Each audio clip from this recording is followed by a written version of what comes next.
সুস্থ থাকতে হলে বড়দের মতো শিশুদেরও প্রয়োজন রঙিন শাকসবজি খাওয়া। শরীর সুস্থ রাখতে এবং যে কোনো ঘাটতি পূরণ করতে শাকসবজি খুবই উপকারী। তাই পুষ্টিবিদরা বলেন শিশুদের থালার অর্ধেকটা পূর্ণ করে দিন রঙিন শাকসবজি এবং টাটকা ফলে। সেটা হতে পারে ব্রেকফাস্টে, লাঞ্চে অথবা ডিনারে। আসসালামু আলাইকুম প্রিয় দর্শক, বাচ্চাদের খাবার রেসিপির আজকের পর্বে খুবই পুষ্টিকর ও মজাদার বিভিন্ন রকমের সবজি দিয়ে বাচ্চাদের জন্য একটি খিচুড়ির রেসিপি নিয়ে হাজির হয়েছি।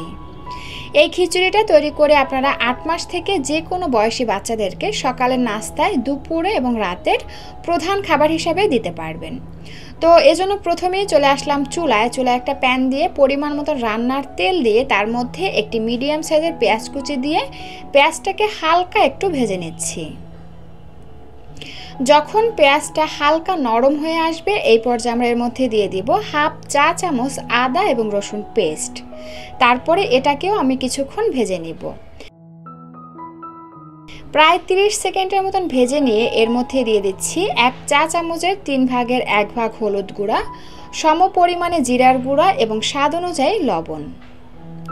তারপরে আবারও এগুলোকে নেড়ে চেড়ে আরও 30 সেকেন্ডের মতন ভেজে নিচ্ছি। তবে 1 বছরের নিচের বাচ্চাদের জন্য এখানে লবণটা স্কিপ করে যাবেন।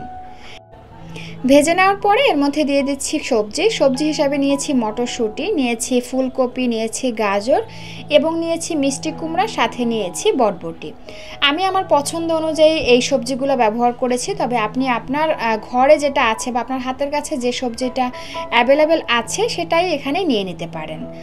আর 1 বছরের নিচের বাচ্চাদের জন্য আপনারা এখানে 2 বা 3 ধরনের সবজি ব্যবহার করবেন। এতগুলা সবজি বাচ্চা একসাথে হজম নাও করতে পারে, কারণ 1 বছরের নিচের বাচ্চাদের পাকস্থলী অতটা ডেভেলপ থাকে না। তো যাই হোক, এবার একটু সুন্দর ফ্লেভারের জন্য আমি এখানে 2টা এলাচ, 2 টুকরা দারুচিনি এবং 1টা তেজপাতা মাঝ বরাবর ছিঁড়ে দিয়ে দিলাম। এতে করে খাবারটি থেকে সুন্দর একটা ফ্লেভার বের হবে। তারপরে সবজিগুলোকে 3-4 মিনিটের মতন ভেজে নেব, এতে করে সবজির কাঁচা গন্ধটা চলে যাবে। তো যখন সবজির মধ্যে থেকে যে পানিটা বের হবে, পানিটা শুকিয়ে একদম ভাজা ভাজা হয়ে আসবে, এই পর্যায়ে আমি এর মধ্যে দিয়ে দিব চাল আর ডাল। আমি এখানে পরিমাণ মতন চাল নিয়েছি, আমি এখানে ভাতের চাল নিয়েছি, তবে আপনারা চাইলে কিন্তু পোলাওর চালও নিতে পারেন, এতে করে মাঝে মধ্যে একটু বাচ্চাদের খাবারে ভিন্নতা আসবে। আর নিয়েছি এখানে মসুরির ডাল, তবে মসুরির ডালের পরিবর্তে কিন্তু মুগের ডালও নিতে পারবেন। তো চাল আর ডালগুলো দিয়ে আমি আবারও এগুলোকে ভালোভাবে ভেজে নিব। ততক্ষণ পর্যন্ত ভেজে নিব যতক্ষণ না চাল ডালের গায়ের পানিটা শুকিয়ে একদম ভাজা ভাজা হয়ে আসে। তো এই যে দেখুন, সবজি, ডাল এবং চালের পানিটা ভালোভাবে শুকিয়ে একদম ভাজা ভাজা হয়ে আসছে। এই পর্যায়ে আমি এর মধ্যে দিয়ে দিব পর্যাপ্ত পরিমাণে নরমাল পানি।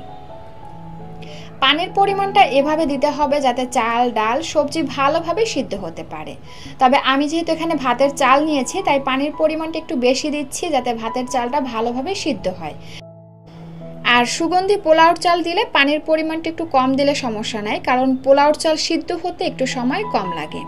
তো যাই হোক, নেড়ে চেড়ে প্রতিটি উপকরণ ভালোভাবে মিশিয়ে নিয়ে ঝালের জন্য দিয়ে দিলাম একটি মরিচের মাঝ বরাবর কেটে দিয়েছি যাতে ঝালটা কিছুটা হলেও এই খাবারের মধ্যে ছড়িয়ে যায়।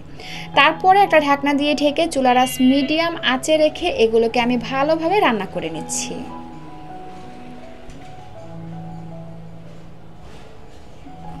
তো ফিরে আসলাম প্রায় 25 থেকে 30 মিনিট পর, আর এরই মধ্যে ডাল, চাল, সবজি ভালোভাবে সিদ্ধ হয়ে গেছে।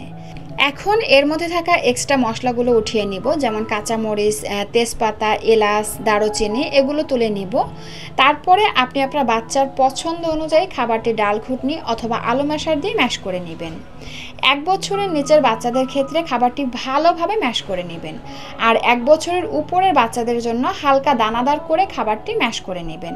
তো আমার বাচ্চার যেহেতু 3 বছর প্লাস, তাই আমি কোনো মতে একটু হালকা হালকা করে ম্যাশ করে নিচ্ছি যাতে সবজিগুলো একটু ভাঙা ভাঙা হয়ে যায়, জাস্ট এতটুকুই। খিচুড়ি হচ্ছে বাচ্চাদের জন্য আদর্শ ও সুষম খাবার।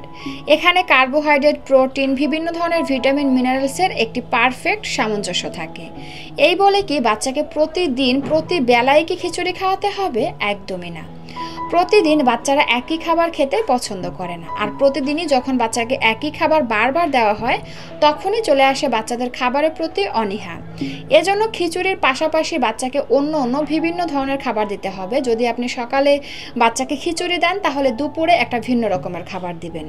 তো যাই হোক দর্শক, এই তো এখন বাচ্চাকে খাওয়ানোর জন্য একদম রেডি। তো এই ছিল আমার আজকের আয়োজন। ভিডিওটি ভালো লাগলে প্লিজ একটি লাইক দিবেন এবং বাচ্চাদের নিত্য নতুন পুষ্টিকর খাবারের রেসিপি পেতে আমার চ্যানেলটি সাবস্ক্রাইব করে বন্ধু হয়ে পাশে থাকবেন। দেখা হবে নতুন কোনো রেসিপির সাথে। ততক্ষণ পর্যন্ত সুস্থ থাকুন, ভালো থাকুন। আল্লাহ হাফেজ।